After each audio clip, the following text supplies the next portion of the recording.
내가 누구인지, 내가 무엇을 어떻게 해야 하는지 잘 모르겠다, 그게 궁금하다, 이런 분들 계시죠? 계신가요? 여기 청년들이 아닌데 청년들이면 충분히 지금 그럴 나이이기도 하고, 그럴 것 같긴 한데 여기도 계시군요. 나는 누구인가를 읽어보기도 하고, 그리고 어느 공학자의 특별한 수업을 듣고서도 아직도 잘 모르시는 분들이 있을 것 같습니다. 그러한 분들에게 하나님께서 오늘 메시지를 통해서 나는 누구인지, 어떤 존재인지, 또 무엇을 어떻게 해야 하는지를 알려주시는 시간이 되면 좋겠습니다. 혹시 또 아직 이 나는 누군가를 안 읽어보신 분들 있으실 것 같아요. 최근에 우리 교회 오신 분들은 이 책을 그냥 드리고요. 그리고 또 조금 되셨는데 안 읽어보셨거나 또 전도용으로 좀 더 필요하다 이러신 분들은 저자 사인이 된 책을 5,000원에 드리도록 하겠습니다. 이게 정가가 13,000원입니다. 다음 주부터 드리도록 하겠습니다. 네, 소금과 빛이라는 제목의 설교는 교회 좀 다니신 분들은 이미 많이 들으셨을 것 같고요. 또 많이 읽기도 했었던 그런 본문입니다. 초신자라 할지라도 빛과 소금에 대한 이야기는 많이 알고 있을 것 같습니다. 빛과 소금이라는 말이 좀 더 익숙하죠. 소금과 빛, 빛과 소금, 그죠? 우리는 소금과 빛에 대한 설교를 듣고는 그래, 내가 소금이 돼야지, 빛이 되어야지 이렇게 결심을 하고 또 적용을 하려고 합니다. 어떻게 보면 흔히 들어서 이제까지 쭉 들어왔기 때문에 또 내용도 뻔해서 굳이 이 본문으로 설교를 한 번 더 할 필요가 있을까 이런 생각도 들지만, 그래도 우리 낮은 마음 하나 교회가 이 대학동에 이 산 위의 마을로 이사 온 지 얼마 안 된 이 시점에 소금과 빛에 대해서 한 번 더 생각해 보는 것은 의미가 있을 것 같습니다. 이제 그런 감동이 좀 있어서 나누고자 합니다. 길지 않으니까 이 본문을 같이 읽도록 하겠습니다. 이번 주에 그 암송 구절은 지금 제가 하이라이트 해놓은 너희는 세상의 소금이다, 너희는 세상의 빛이다, 이것만 암송하면 되겠습니다. 제가 잘 못 외워서 저는 웬만하면 길게는 안 합니다. 같이 읽겠습니다. 시작. 너희는 세상의 소금이다. 소금이 짠맛을 잃으면 무엇으로 그 짠맛을 되찾게 하겠느냐. 짠맛을 잃은 소금은 아무데도 쓸데가 없으므로 바깥에 내버려서 사람들이 짓밟을 뿐이다. 너희는 세상의 빛이다. 산 위에 세운 마을은 숨길 수 없다. 또 사람이 등불을 켜서 말 아래에다 내려놓지 아니하고 등경 위에다 놓아둔다. 그래야 등불이 집안에 있는 모든 사람에게 환히 비친다. 이와 같이 너희 빛을 사람에게 비추어서 그들이 너희의 착한 행실을 보고 하늘에 계신 너희 아버지께 영광을 돌리게 하여라. 아멘. 네. 마태복음 5장 13절에서 16절까지 말씀입니다. 오늘 방금 읽었던 이 본문 앞의 내용이 여러분들이 잘 아시는 팔복, 8가지 복 있는 사람에 대한 이야기입니다. 이 팔복 말씀은 하나님 나라의 백성들이 갖추어야 하는 내적인 소양과 또 이런 소양을 갖춘 사람들이 이 세상에서 누리는 그런 복된 삶에 대해서 가르치고 있는 거죠. 이어서 오늘의 본문인 소금과 빛이라는 이 정체성을 가진 하나님 나라 백성들이 세상과 또 다른 사람들에게 마땅히 살아야 하는, 살 때 또 어떤 역할을 하면서 살아야 되는지에 대해서 가르치고 있습니다. 먼저 오늘 본문을 한 구절씩 또 한 단어씩 살펴보도록 하겠습니다. 먼저 13절, 너희는 세상의 소금이다. 너희는 세상의 소금이다. 먼저 너희는부터 볼게요. 너희는 누구죠? 누구를 말합니까? 나요? 그렇죠. 교회요. 네. 마태복음 5장 1절에 보면은 네. 예수님이 산에 올라가 앉으시니 제자들이 그에게 나아왔다. 예수께서 입을 열어서 그들을 가르치셨다. 이렇게 나오고요. 산상수훈의 시작이죠. 그리고 마태복음 5장 11절 12절 그러니까 오늘 읽었던 본문 바로 앞구절에 보면은 이렇게 나옵니다. 너희가 나 때문에 모욕을 당하고 박해를 받고 터무니없는 말로 온갖 비난을 받으면 복이 있다. 너희는 기뻐하고 즐거워하여라. 하늘에서 받을 너희의 상이 크기 때문이다. 너희보다 먼저 온 예언자들도 이와 같이 박해를 받았다. 이렇게 하면서 제자들이 예수님 앞으로 나와왔는데 그리고 11절 12절에 가서는 이제 너희라고 가르치면서 이야기를 합니다. 이 너희는 예언자들처럼 먼저 박해를 받았던 그 예언자들처럼 앞으로 박해를 받을 현재 박해를 받고 있는 예수님의 이름 때문에 모욕을 당하고 박해를 받고 터무니없는 말로 온갖 비난을 받고 있는 앞으로 또 받게 될 그러한 제자들에게 하는 이야기입니다. 너희는이죠. 그리고 이 너희는 12사도와 그 제자들을 비롯해서 역사 속에서 이제까지 쭉 있어왔었던 그리고 오늘 현재 낮은 마음 하나교회 우리 성도들 우리 식구들도 이 너희는에 포함이 되겠죠. 당연히 너희는. 다음 세상에 이 세상에를 좀 더 보겠습니다. 너희는 세상의 소금이다. 너희는 세상의 빛이다. 세상에가 두 번 나오는데 13절에 나오는 세상에는 영어로 읽어보면 earth라고 나오고요. 그리고 14절에 나오는 세상은 world로 나옵니다. 좀 다르죠. 근데 한글로 이렇게 번역을 하는 과정에서는 둘 다 세상에로 나와 있습니다. 헬라어 원어로 봐도 13절에는 게스라고 해서 땅이라는 의미거든요. 땅. 그리고 14절에는 코스모스라고 해서 우주에 이런 의미가 들어가 있습니다. 이 땅이라고 할 때는 하늘 나라와 대조되는 개념으로서의 땅을 의미합니다. 그리고 이 땅은 바로 세상 권세를 가진 자, 곧 사단이 지배하는 영역이죠. 세상의 소금, 즉 땅의 소금이라고 하는 것은 실제로 이 소금의 출처가 땅이기도 하고요. 그리고 또 이 소금은 땅에 있어야 되는, 땅에 있어야 하는 소금이라는 이런 의미도 있습니다. 그러니까 소금의 역할을 해야 되는 곳이 바로 땅이라는 거죠. 이런 의미도 있겠습니다. 반면에 14절에 나오는 이 세상에 코스모스라고 했죠. 이것은 사람과 각종 생물이 거주하고 있는 이 땅뿐 아니라 이 땅을 포함하는 이 우주 전체를 가리키는 단어입니다. 우주 공간에서 빛나고 있는 태양과 별처럼 온 세상에 어둠을 밝히는 존재로 빛이 있어야 되는 거죠.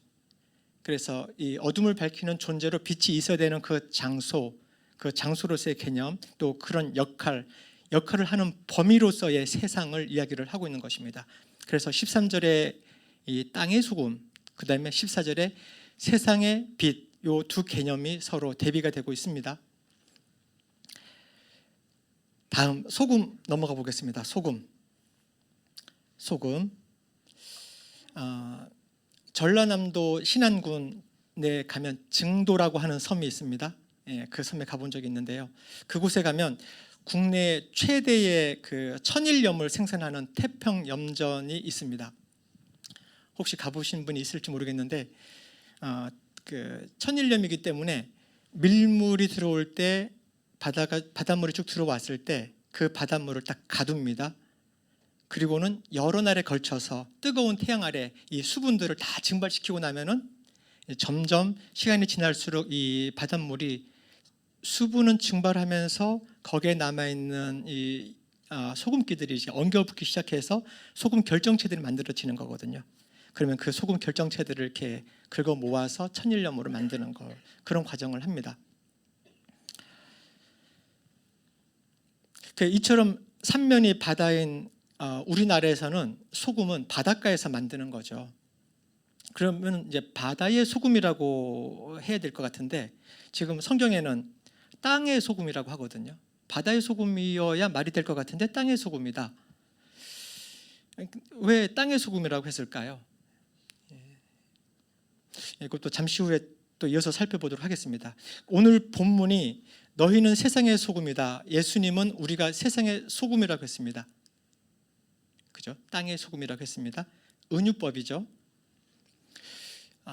은유법이기 때문에 그 은유하는 바가 무엇인지를 좀 더 잘 알면 더 자세하게 우리가 이해를 할 수 있잖아요. 그래서 소금에 대해서 좀 더 자세하게 알아보도록 하겠습니다.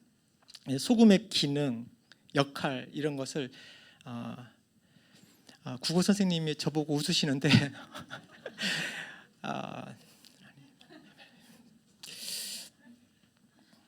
네, 성경에서 좀 찾아보았습니다. 당연히 첫 번째는 맛을 내는 역할입니다.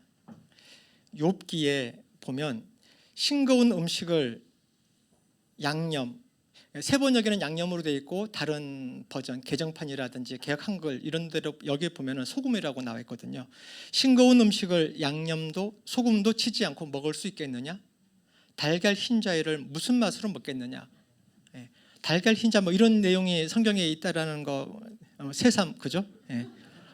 달걀 흰자 먹어 보셨잖아요, 그죠? 뭐 소금 안 찍고 그냥 먹어본 적 있잖아요, 그죠? 소금 안 치고 무슨 맛으로 먹어요, 그죠? 다이어트 한다고 먹을 수는 있는데, 그죠? 맛이죠, 맛. 14절에 너희는 세상의 빛이라고 할 때는 빛의 시각적인 효과를 사용해서 우리 성도들의 삶을 비유적으로 보여준 것이라면, 소금은 미각적인 이미지를 사용한 은유법이라고 할 수 있습니다. 소금은 자신을 드러내지 않고 다만 녹아서 맛을 내는 것과 맛을 내는 거죠. 이것처럼 우리 믿는 우리의 삶도 겸손히 자신을 숨기고 그리스도의 맛을 드러내야 되는 거죠. 아까 말씀드렸던 그 태평염전에 가보면요, 그 입구에 카페가 있어요. 그 카페에 가서 이제 솔트 카페 라떼라고 있더라고요. 카페 라떼면 카페 라떼지 앞에 솔트가 붙더라고요. 이게 뭘까 하고 궁금해서 사 먹어봤습니다. 또 그 옆에 가면 아이스크림 가게가 있는데 소금 아이스크림이 있어요. 그래서 그거 다 사 먹어봤어요. 카페 라떼가 왠지 더 맛있게 느껴지는 거예요. 아이스크림도 왠지 더 달게 느껴지고요. 단맛이잖아요, 아이스크림이. 근데 소금 아이스크림이니까 짤까 싶었는데 오히려 단맛이 더 잘 느껴지는 것을 경험했습니다. 소금은 단지 짠맛만 내는 게 아닌 것 같습니다. 다른 맛들도 덩달아서 더 잘 살려주는 것 같습니다. 첫 번째가 이제 맛을 내는 역할을 소금이 감당한다면, 두 번째는 치료제 역할도 합니다. 그러니까 유대인의 그런 여러 가지 문헌들을 보면 이 치통도 소금으로 고치고요. 우리도 소금으로 양치하기도 하잖아요, 그죠? 이런 것처럼 또 신생아도 소금으로 문질러서 그 몸을 깨끗하게 하기도 합니다. 에스겔 16장 4절에 보면 네가 태어난 것을 말하자면 네가 태어나던 날 아무도 내 탯줄을 잘라주지 않았고 내 몸을 물로 깨끗하게 씻어주지 않았고 내 몸을 소금으로 문질러주지 않았고 내 몸을 포대기로 감싸주지도 않았다라는 기록이 있습니다. 그렇죠? 소금으로 이제 깨끗하게 치료하고 치유하고 이렇게 또 거룩하게 구별하고 이런 역할들을 하는 것을 봅니다. 그러니까 소금의 삶을 사는 우리 믿는 사람들이 이 세상의 환부들을 치료하는 역할을 감당해야 한다, 이런 뜻을 우리가 생각해 볼 수도 있겠죠. 세 번째는 소금은 변하지 않는 언약을 상징합니다. 구약에서 하나님께 바치는 희생 제물에 소금을 뿌려서 정결케 하였거든요.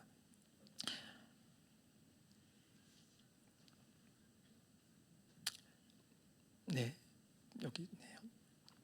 레위기 2장 13절, 네가 바치는 모든 곡식 제물에는 소금을 넣어야 한다. 모든 곡식 제물에 소금을 넣으라고 합니다. 네가 바치는 곡식 제물에는 네 하나님과 언약을 세울 때에 넣는 그 소금을 빼놓지 말아라 라고 하십니다. 언약 소금이죠. 네가 바치는 모든 제물에 소금을 넣도록 하여라. 언약 소금을 말합니다. 민수기 18장 19절에도 이렇게 나와 있습니다. 이스라엘 자손이 들어올려 나 주에게 바친 거룩한 제물은 내가 너와 너에게 딸린 아들 딸들에게 영원한 분깃으로 모두 준다. 이것은 너와 너의 자손을 위하여 주 앞에서 대대로 지켜야 하는 소금 언약이다. 소금 언약이다라고 나오죠. 바로 소금 언약. 영원 불변한 언약임을 강조하는 말입니다. 소금 언약. 이 소금 언약이란 말은 소금의 불변성과 지속성이라는 특성에 기초한 표현입니다. 하나님과 우리가 맺은 언약을 말하고 있습니다. 네 번째 소금의 역할은 방부제 역할을 또 빼놓을 수 없죠. 그죠? 고기와 생선 소금에 절여서 보존하잖아요. 소금이라 할 수 있는 그리스도의 이 제자가 믿는 사람들이 없는 세상은 부패할 수밖에 없습니다. 또 반대로 말해보면 이 세상에 부패하고 있는 것은 우리 크리스찬들이, 믿는 사람들이, 예수님의 제자들이, 오늘 본문에서 너희라고 말했던 너희에 해당하는 사람들이 그리스도인의 그 소금으로서의 사명을 잘 감당하지 못하기 때문은 아닐까 생각해 봅니다. 이 네 가지 이외에도 소금은 생명 유지의 필수적인 요소이고, 또 예수님 당시 그 로마 시대에는 군인들과 또 그 로마의 그 관료들에게는 소금을 급여로 지급했다고도 합니다. 우리 하고 나서 급여 받을 때 셀러리라는 영어 단어를 쓰잖아요. 셀러리, 봉급, 월급, 셀러리. 이 단어가 라틴어 셀라리움이라고 하는 소금으로 주는 급여라는 이 어원에서 따온 말이라고 하죠. 이것처럼 이거 이외에도 더 많은 그 속성들, 기능들이 있을 텐데 요 정도만 살펴보겠습니다. 이 정도만 해도 저희가 오늘 나눌 이야기들은 충분할 것 같습니다. 그런데 오늘 본문에서 예수님은 특별히 소금의 짠맛에 초점을 두고 말씀하고 계십니다. 짠맛에 초점을 두고 있습니다. 그죠? 소금이 짠맛을 잃으면 무엇으로 그 짠맛을 되찾게 하겠느냐? 짠맛을 잃은 소금은, 그죠? 예수님이 뭐 방부제라든지 아니면은 뭐 언약 소금이라 이런 얘기를 하시는 게 아니라 오늘 본문에서는 짠맛에 지금 초점을 두고 있습니다. 우리도 그래서 거기에만 초점을 두면서 생각을 해보고자 합니다. 그런데 말입니다. 좀 이상하지 않습니까? 짠맛을 잃은 소금이라니요. 짠맛을 잃은 소금. 이 성경에서 우리가 짠맛을 잃은 소금이라고 했으니까 그런 게 있나 보지 생각은 좀 해볼 수 있는데, 이 성경에서 이 글로 써져 있는 짠맛을 잃은 소금, 이렇게 글로서 본 거 말고요. 여러분들이 이제까지 살아오면서 짠맛을 잃은 소금을 이렇게 본 적 있으세요? 맛본 적 있으세요? 없어요, 그죠? 저도 없어요. 들어본 적 있으세요? 성경에 써 있는 거 말고, 누가 먹었더니 짠맛이 안 나는 소금이더래, 뭐 이런 말 들어본 적이 없잖아요, 그죠? 없어요, 그런 거. 짠맛이 나니까 소금이죠. 짠맛이 나니까. 안 짠데 소금이라는 말을 쓸 수가 없죠. 뭐 덜 짜게 만든다든지 아니면 더 짜게 만들 수는 있을 것 같아요. 근데 소금인데 애초에 안 짜게 만들 이유가 없잖아요. 이거 왜 이래 짜? 이렇게 우리가 이렇게 말을 할 수 있죠.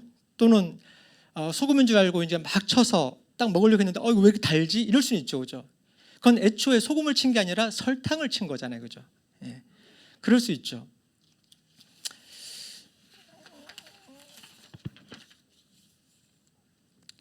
착각으로 잘못 쳐서 뭐 이렇게 짜지 않네 이럴 수는 있는데, 소금이라고 확실한데 쳤는데 안 짜다, 이건 말이 안 되는 말입니다. 이게 개념적으로 소금이 짜지 않다는 게 개념적으로 성립이 안 됩니다. 그렇죠. 그런데 예수님은 왜 짠맛을 잃은 소금이라고 언급하셨을까요? 예수님이 개념이 없어서 그런 표현을 쓰진 않았을 거잖아요. 그죠? 당연히.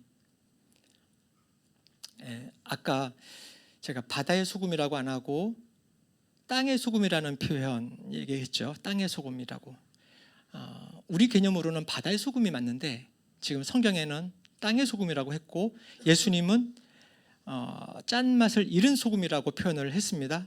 이것은 둘 다 이스라엘이라고 하는 그 이스라엘의 지리적인 특성을 조금 알면 이해가 되는 표현입니다. 짠맛을 잃은 소금이 있을까 싶어서 조사를 좀 해보았습니다. 암염이라고 있더군요. 암염. 사해 주변에 또는 히말라야 고산 지대에 이게 있습니다. 사해 주변에 이제 암염 지대가 광범위하게 분포하고 있습니다. 일종의 소금 광산이죠. 제가 사해에서 이제 에일랏이라고 해서 홍해 쪽으로 좀 내려가다 보면은 성경에 그 소돔과 고모라가 있었던 지역이라고 이렇게 추정이 되어지는 그 지역을 지나다 보면은 그 일대 보여지는 모든 산들이 전부 다 소금산이에요. 그래서 대충 비슷하게 생긴 사람 비슷하게 생긴 것 보면서 저게 롯의 아내다 이렇게 표현하기도 하고요. 관광지처럼 이렇게 되어 있기도 합니다. 소금 광산이에요. 여기서 캐낸 그 암염 원석에서 소금을 얻기 위해서는 이 암염 덩어리, 이게 돌덩어리 같은 거잖아요. 이 돌덩어리 같은 것을 물에 푹 담가 놓으면은 거기에서 이제 소금기가 이렇게 쭉 나오는 거죠. 그러면 그것을 이제 또 이렇게 계속 농축해가지고 이렇게 해서 이제 소금으로 우리가 이스라엘에서 사용을 합니다. 이런 과정들을 몇 번 반복하면서 이제 소금을 만드는 거거든요. 보통 가정에서 사용할 때는. 그래서 이 암염 원석에서 소금기가 전부 다 빠져나가고 나면 남는 것은 이제 흙 또는 석회서 성분만 남아 있는 어떤 찌꺼기들, 어떤 돌 덩어리들 이런 것만 남아 있거든요. 이것은 쓸모가 없는 거죠. 예수님이 짠맛을 잃은 소금이라고 말할 때는 이 부분을 말하는 거 아닐까 봅니다. 또 이스라엘 지방에는 그 날씨가 굉장히 무덥기 때문에 가축들도 그 일사병에 걸리는 걸 예방하기 위해서 소금을 먹여야 되거든요. 이게 가축들에게는 이렇게 사람들이 먹는 것처럼 이렇게 정제하는 과정들을 이렇게 일일이 전부 다 거치기에는 시간도 많이 걸리고 노동력도 많이 들기 때문에 가축들이 이렇게 안 먹여요. 그냥 이 소금 덩어리, 이 돌들 있죠. 암염 덩어리들을 원석들을 그냥 양이라든지 염소라든지 이렇게 지나가는 길목에다가 이렇게 던져놔요. 그러면은 양들이 또 염소들이 알아서 와서 이렇게 핥아 먹습니다. 그러면 이제 여러 날들이 지나는 동안에 쭉 핥아 먹고 나면 거기에는 이제 소금기는 쭉 빠지고 미네랄이라든지 쭉 빠지고 남는 것은 그냥 암석 덩어리 정도만 남게 되겠죠. 이제 그것을 예수님이 말씀하신 짠맛을 잃은 소금 이렇게 표현을 하는 것 같습니다. 이제 당연히 그것은 어디 쓸데없기 때문에 그냥 갖다 버리겠죠. 네. 핑크 솔트 아시죠? 핑크 솔트. 제가 더 예쁜 사진들을 좀 준비했는데 이게 동기화가 안 돼서 이것만 보여드려야 되겠습니다. 핑크 솔트예요. 우리는 이제 소금이잖아요, 그죠? 소금의 역할을 하려면 이제 드러나지 않게 다 녹아 들어야 되는 거거든요. 이 동네 사람들이 우리를 맛볼 거예요. 우리가 소금이니까 우리를 맛보고 어떠한지를 이제 평가하겠죠.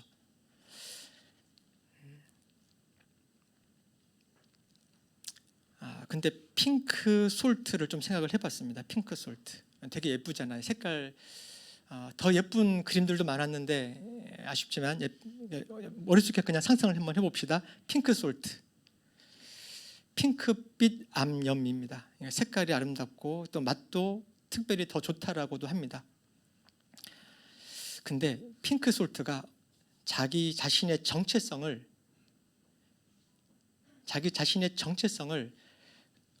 혹시나 솔트에 두지 않고요. 핑크에 두었으면 어떻게 될까요? 내가 핑크 솔트인데 솔트에 자기 정체성을 두지 않고 핑크에 두었다 하면은, 이 색깔, 이 자태, 그러니까 그죠?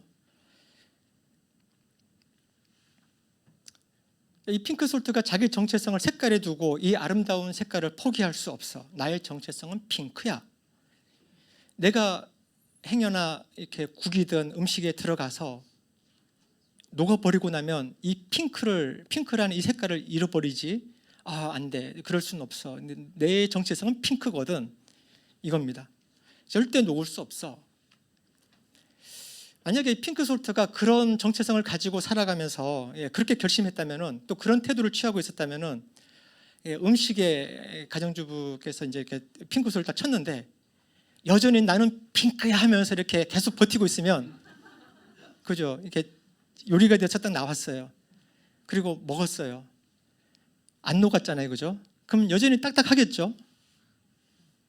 음식 먹다가 돌 씹어본 경험 우리 있잖아요. 돌 씹는 거예요, 이건 완전. 녹아들지 않으면 딱딱한 돌을 씹는 그 식감, 그 불쾌감, 그죠? 그죠? 뱉어야죠. 뱉어버릴 겁니다. 핑크 솔트의 정체성 어디 있습니까? 핑크입니까? 솔트입니까? 솔트예요, 그죠? 여기 모두 아름다우신데, 핑크 솔트만큼이나 아름다우신데, 여러분들의 정체성은 핑크입니까? 솔트입니까? 이거 조이스쿨에서 하는 것 같은 기분. 좋습니다. 진짜요? 자, 핑크. 나의 정체성은, 솔트 핑크의 정체성은 핑크다. 한번 손 한번 들어보십시오. 네. 핑크 솔트의 정체성은 솔트지. 솔트. 손 들어보십시오. 네, 손 안 드신 분은 그 당연한 걸 왜 물어? 이러신 분들. 네, 대부분은 지금 솔트라고 손 들었습니다, 지금. 근데 진짜 솔트라고 생각하세요? 여러분들의 정체성이 핑크가 아니라 솔트라고 생각하세요? 아멘. 낮은 마음 하나 교회 성도의 그 기본입니다, 그죠? 우리의 정체성은 솔트입니다, 솔트. 솔트는 어떻게 해야 돼요? 녹아야 돼요, 그죠? 녹아서 없어지고 사라지고, 자기의 그 아름다운 색깔이며 자기가 꿈꿔왔었던, 자기가 뽐내고 있었던, 자기가 이루어왔었던 그 모든 이것을 그냥 드러나지 않게 다 녹여야 됩니다. 그게 솔트의 정체성입니다. 녹아드는 것, 그것이 다르게 표현하면 자아가 죽는 것이라고 보겠습니다. 자기를 부인하는 것, 자기의 형체를 해체시켜서 자기의 색깔을, 그 아름다웠던 그 색깔을 완전히 해체시켜서 눈에 띄지 않는 그런 모습으로 그냥 녹여내는 것. 그럼에도 본질은 짠맛입니다. 솔트의 정체성은 짠맛이잖아요, 그죠? 그 짠맛은 잃지 않는 것. 자기 자아는 죽어 없어졌는데 여전히 예수 그리스도의 그 짠맛은 여전히 살아있는 것, 그것입니다. 아까 솔트로 대부분 손 들었습니다. 여러분들은 솔트입니다. 핑크 아름답긴 한데요, 그래서 다른 사람들이 이 핑크를 보면서 올 수는 있는데, 진짜 그 사람들에게, 여러분들에게 다가오는 그 사람들에게 진짜 보여주어야 하는 것은, 진짜 맛보게 해줘야 되는 것은 짠맛입니다. 여러분들의 그 짠맛을, 맛을 본 사람들은요 계속 찾을 거예요. 우리가 소금 이렇게 많이 먹으면 물 계속 찾잖아요, 그죠? 그런 것처럼 우리는 우리를 찾는 사람들에게, 우리 주변 사람들에게 이 짠맛을, 예수 그리스도의 이 짠맛을 보여줘야 됩니다. 이 맛을 보여줘야 됩니다.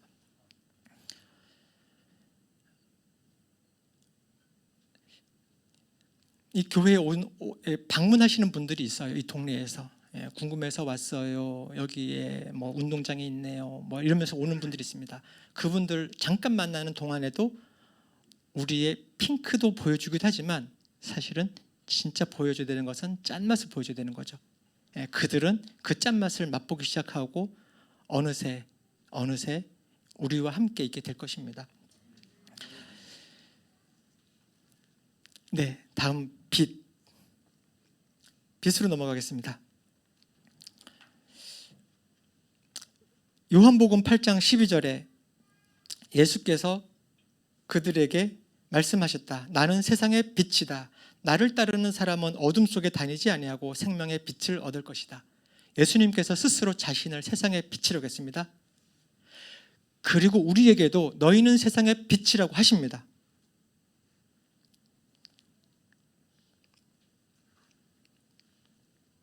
예수님이 스스로 자신을 세상의 빛이라고 하셨고요. 그리고 너희는 우리에게도 세상의 빛이라고 하고 계시다는 겁니다. 그러니까 제자인 우리들은요, 스스로 빛을 발할 수 없습니다. 사실. 우리가 빛을 발할 수 있는 유일한 방법은 생명의 빛이신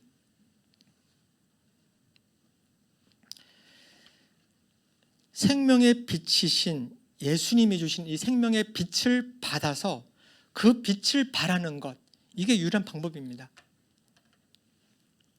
나는 죽고, 그죠? 소금이 녹는 것처럼 나는 죽고 내 안에 예수님이라는 빛이 들어오고 그 빛이 드러나는 것, 이것이 빛입니다. 이랬을 때 우리가 세상에 빛이 되는 겁니다.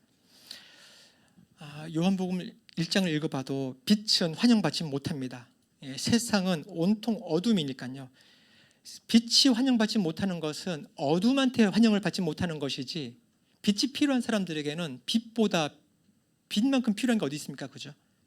어둠에게는 환영받지 못한다는 말입니다. 어두운 세상에 내 안에 있는 빛을 환영하지 않는 것일 뿐이죠. 빛은 모일수록 더 밝아집니다. 이 등 하나 켜는 것보다 2개, 3개 이렇게 전부 다 켜는 게 훨씬 더 밝아지잖아요. 그런 것처럼 모여서 밝은 빛을 더 발해야 합니다. 크리스찬인 우리의 정체성 자체가 빛이니까 빛은 드러나는 거죠. 등경 위에다가 올려놓습니다. 말 아래 두지 않습니다.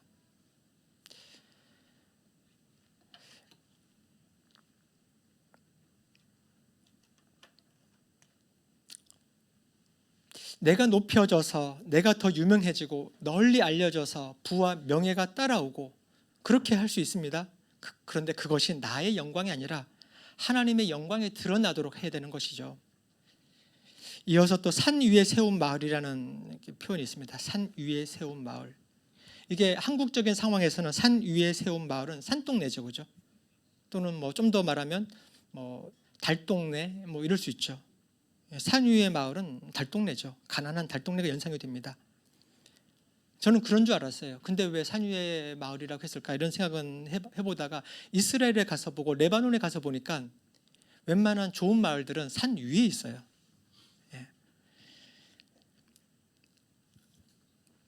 그리고 그 산 위에 있는 마을들의 밤이 되면은 불을 켜면은 아주 그 지평선 너머로 반짝반짝 빛나는 것이 굉장히 아름답습니다. 여기서 마을은 그냥 마을 정도가 아니고요. 영어로는 시티 그리고 폴리스라는 단어를 씁니다. 성을 말하죠. 이사야 2장 2절 말씀. 마지막 때에 주님의 성전이 서 있는 산이 모든 산 가운데서 으뜸가는 산이 될 것이며 모든 언덕보다 높이 솟을 것이니 모든 민족이 물밀듯 그리로 모여들 것이다. 예루살렘 성을 말을 하는 것입니다. 모리아산 위에 있는 성전을 말을 하는 것입니다.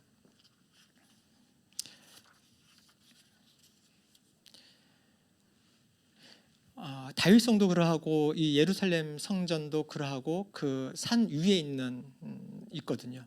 그러니까 예수님 당시에는 좀 부정적인 의미로 쓰였을 수도 있습니다. 왜냐하면 당시 예루살렘의 그 성전을 장악하고 관장하고 있었던 대제사장들과 그 지도자들이 종교 지도자들의 그 부도덕함, 그 위선적인 그런 행태들이 있었기 때문에 좀 부정적인 측면들도 있다고 보여지기도 합니다. 그렇지만 한편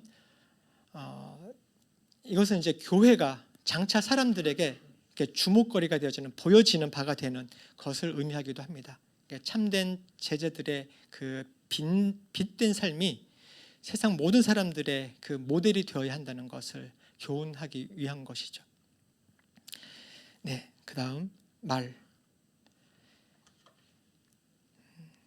저만 그러진 않았을 것 같은데 혹시 말 아래에다 내려놓지 않는다는 구절을 읽으면서 이 말이 이거 우리 타고 다니는 말 있죠. 이 타고 다니는 말을 떠올리신 분들도 있을지 모르겠어요. 저도 중학교 고등학교 시절에 이 구절 읽으면서 왜 말 아래다가 두지?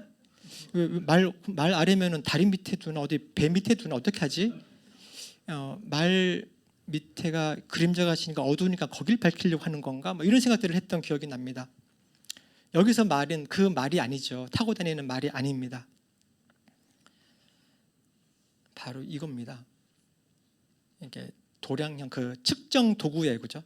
곡식이라든지 이런 부피나 이런 것들을 담는 그런 왜 우리 속담에 되로 주고 말로 받는다 이런 속담 있잖아요.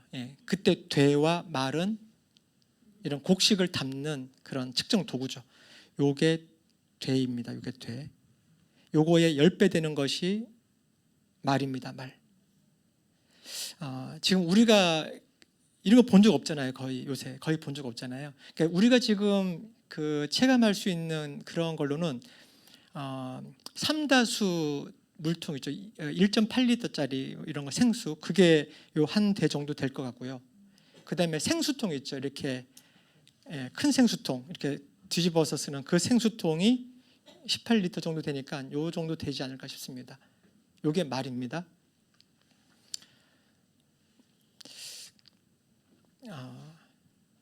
근데 등을 켜서 말 아래 둔다는 것은 저 말 가지고 덮어놓는 거죠.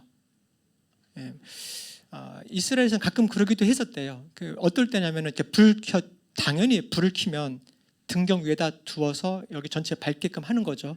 근데 잠깐 나갈 때라든지 어디 갈 때는 이 불을 켜고 끄고가 쉽지 않으니까 잠깐 말통을 이렇게 뒤집어서 엎어놓는 경우도 있대요. 왜냐하면은 이게 쥐라든지 이렇게 동물들이 지나가다가 이걸 쳐서 화재를 방지한다 이런 용도로 잠깐 하는 경우는 있지만 보통은 등불은 켜서 등경 위에 올려놓는 거죠.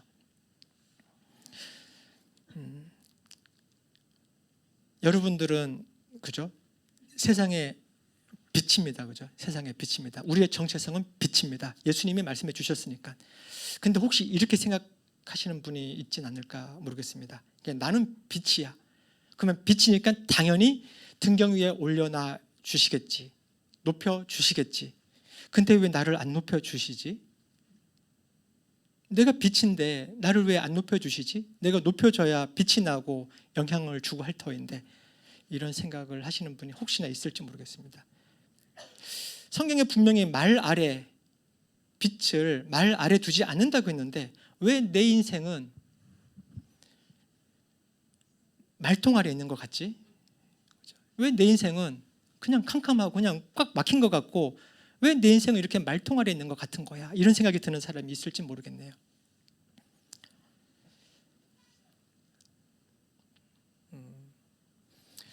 근데 예수님이 이 당시가 아니라 2023년에 오셔서 이것을 비유로 말씀하신다면 조금 다르게 말씀하셨을 수도 있겠다 하는 생각을 해봅니다. 예수님 당시에는 당연히 이 등불은 등경 위에 놓는 거잖아요. 근데 2023년에 오셨으면 우리가 알고 있는 이 등의 종류가 너무 다양해졌어요. 그죠? 제가 길을 가다가 깜짝 놀랐어요. 숫제, 이 등을 길 바닥에다가 이렇게 박아놓더라고요. 올려놔서 이렇게 해야 되는데 사거리 신호등 앞에 딱 서면 그죠? 앞에 LED 등으로 이렇게 빨간색, 초록색 이렇게 바뀌잖아요, 그죠? 그런 거 본 적이 있으시죠? 점점 많아지는 것 같아요. 또 관악산 입구역에서 내려서 저희 집 위로 이사 왔는데 처음 와서 그 GS25에서 꺾어서 우회전하면은 저희 집으로 오는 방향인데 그 길을 걷다 보면 밤에 걷다 보면은 바닥에 LED 등이 박혀 있어요.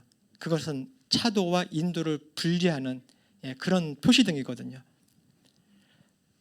예수님이 그것을 보셨으면 등경 위에다 도와둔다라고 이렇게 딱 잘라서 이렇게 말하진 않으셨을 것 같기도 해요. 그러겠죠. 어떤 등들은 수치 그냥 길 바닥에다가 이렇게 매립을 하더라니까요. 아까 내 인생은 왜 말통아리에 있는 거야? 왜 내 인생은 이렇게 뭔가 짠하지 않지? 이런 생각이 있으신지 모르겠는데 아마 말통 안이 너무 어두워서 그곳에 밝혀야 될 무슨 이유가 있나 봅니다. 그죠? 하나님께서는 이유가 있으셔서 어떤 등은 바닥에다가 길 바닥에다가 이렇게 박아 놓기도 하고요. 그래서 모든 사람들이 등인데 다 밟고 다니는 그런 곳으로 만들어 놓기도 하고 어떤 등은 이렇게 어떤 등은 이렇게 나타나기도 하는 것 같습니다. 하나님의 주권에 속한 것이겠죠.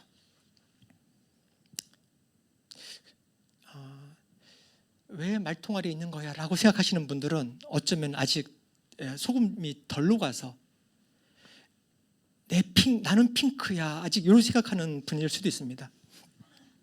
네, 다음 마지막 이다입니다. 이다. 너희는 땅의 소금이다. 너희는 세상의 빛이다. 이 말이죠. 어쩌면 제가 이 말씀을 한 3, 4주 전에 이렇게 이런 마음을 주셔서 이런 감동을 가지고 하게 된 단어가 바로 이 이다입니다. 저희가 이 빛과 소금과 빛이라는 이 말씀을 들을 때는 나도 소금이 돼야지.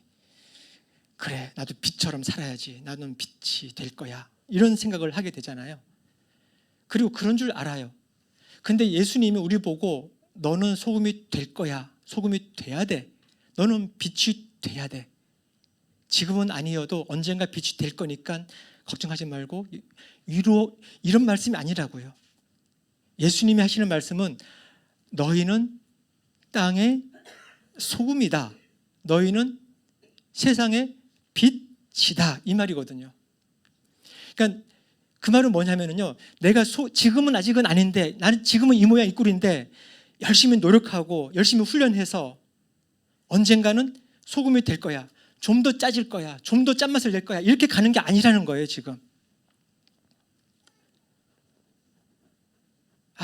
요즘 내가 소금처럼 못 산 것 같아. 그런 말이 아니라는 겁니다, 이것은. 그냥 우리는 소금이에요, 소금. 소금이 될 존재가 아니고요. 예수님은 우리를 보고 소금이라고 하셨다고요. 소금이 되라고 하신 게 아니라 소금이다라고 하셨다고요. 근데 우리는 얼마나 많이 소금이 되려고 노력했습니까? 얼마나 많이 정신 차려야지 내 소금이 돼야 될 텐데 이렇게 생각했습니까? 좋은 마음으로, 그죠? 근데 예수님은 그냥 소금이다라고 선포하신 거고 선언하신 거고 그것은 변치 않는 지금까지 유지되고 있는 그 진리입니다. 우리가 소금이라면 앞서 말씀드렸던 그 소금의 기능들을 우리가 하고 있겠죠. 세상살이 살맛 나십니까? 살맛 안 나는 세상에 이 살맛이 나게 하는 소금, 하나님 나라의 가치가 이렇게 변하게 되고 뭐 여러 가지 가치 기준들이 막 바뀌고 있잖아요. 이렇게 부패하고 변해가는 이 세상에서 그 부패를 방지하고 변하지 않는 가치가 있다라고 우리가 선포할 수 있는, 그것을 유지시켜 줄 수 있는 그런 기능을 하는 그런 소금, 그것입니다. 소금과 빛, 설교 제목을 소금과 빛이라고 했더니 보통 빛과 소금이라고 하지 않나요? 라고 하는 말을 들었어요.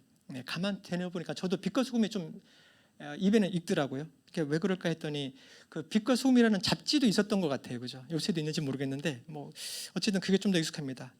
예수님도 어떻게 뭐 말씀하시다 보니까 뭐 소금을 먼저 말씀하셨는지는 잘 모르겠는데 이걸 그냥 우리가 좀 찰떡같이 적용을 해본다면 먼저 녹는 게 먼저인 것 같아요.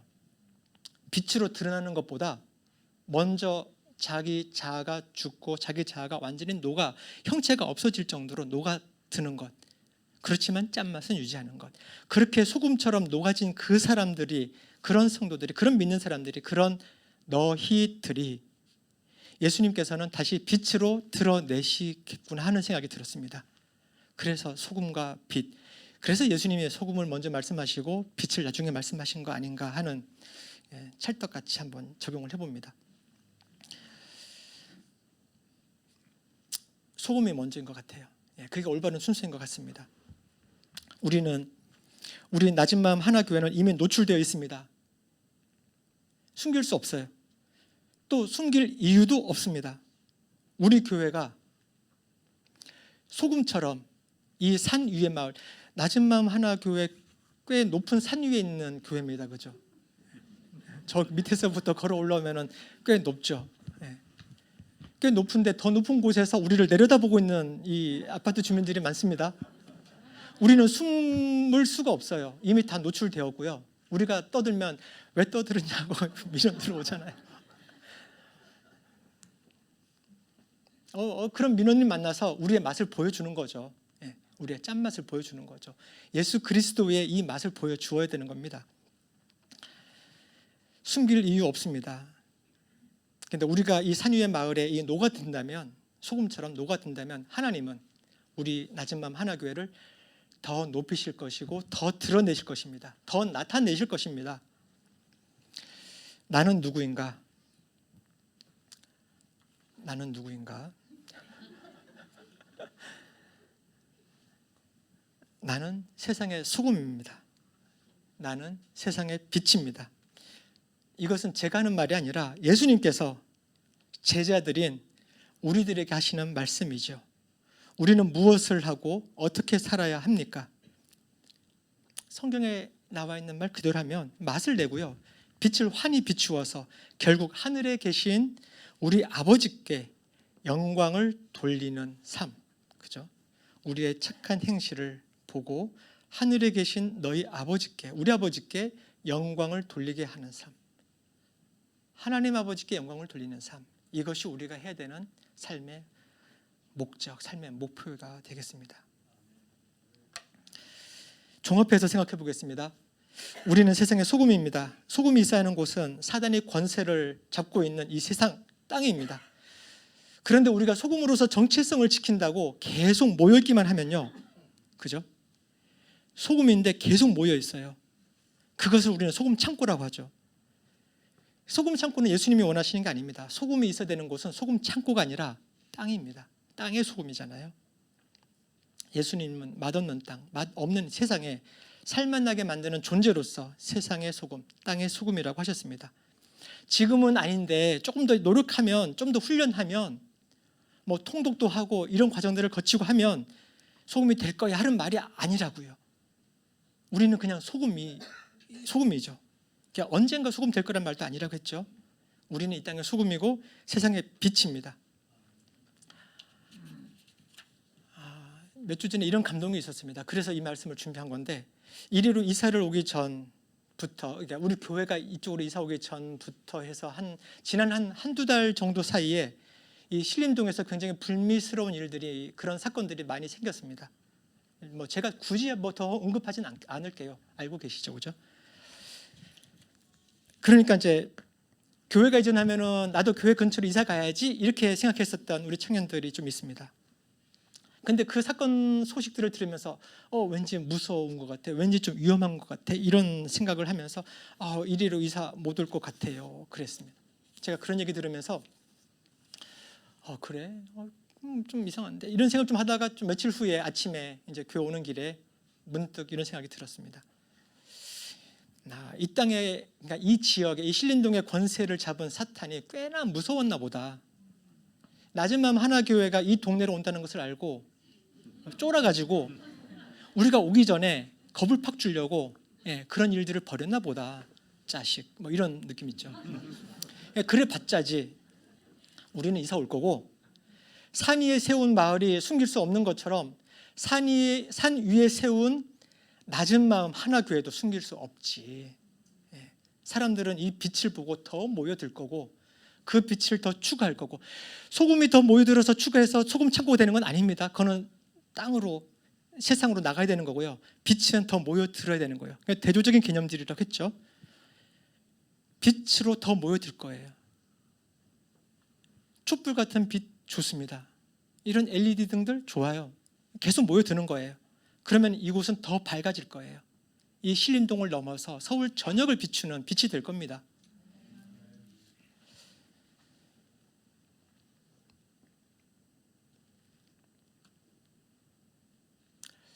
제가 기도를 좀 하고 하나님 앞에 오늘 들었던 말씀들을 가지고 좀 생각도 좀 해보고요. 그리고 하나님께서 어떤 마음을 주시면, 어떤 결심하라는 어떤 요청하시는 게 있으시면 그것도 하나님 앞에 그대로 가지고 나오시고 그런 시간을 좀 가졌으면 좋겠습니다. 오늘 메시지들을 좀 생각해 보겠습니다.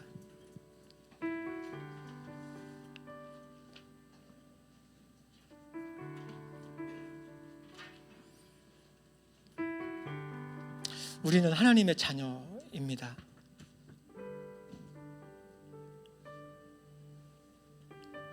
예수님이 우리를 이 땅의 소금이라고 하셨고요, 이 세상의 빛이라고 하셨습니다. 뭐 언젠가 될 거야 이런 말 아닙니다. 그러니까 여러분들은, 우리는 뭐 소금이 되려고 노력할 필요 없어요. 그냥 우리는 소금이니까 빛이 돼야지 하고 뭐 여러 훈련을 하고 이런 거 아닙니다. 우리는 그냥 소금이고 우리는 그냥 빛입니다. 근데 이렇게 말을 했던 그 제자들은 어떤 상황이었냐면요, 예수 그리스도 때문에 모욕을 당하고 박해를 받고 비난을 받는 그런 제자들이었습니다. 우리가 살면서 예수님 때문에 박해를 받고 고난을 당할 수 있습니다. 그럼에도 불구하고 그 길을 따라가겠다고 결단한 제자들이죠. 우리도 그러합니다. 그런 우리들에게, 그런 제자들에게 예수님은 너희는 땅의 소금이다, 너희는 세상의 빛이라고 한 것입니다. 우리가 있는 그곳에서 소금이 되려고 하지 마시고요, 그냥 소금으로 살면 됩니다. 더 나아가서 빛이라고 했는데 빛으로 드러나면 됩니다. 예수님이 알려주신 인생의 목적은 하나님께 영광을 돌리는 것이라고 했습니다. 나의 정체성 핑크가 아닙니다. 우리의 정체성은 솔트입니다.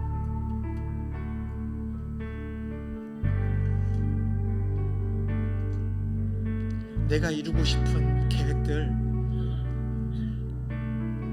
내가 갖추고 싶은 그 색깔들, 핑크, 내가 이미 이루어 놓은 그 핑크, 그게 우리의 정체성 아닙니다. 우리의 정체성은 솔트입니다.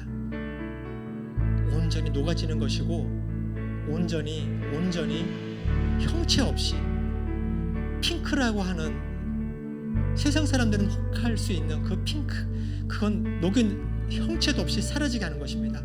그렇지만 결코 놓칠 수 없는 그 짠맛이라고 하는 이 정체성은 우리가 끝까지 지켜야 될 것입니다.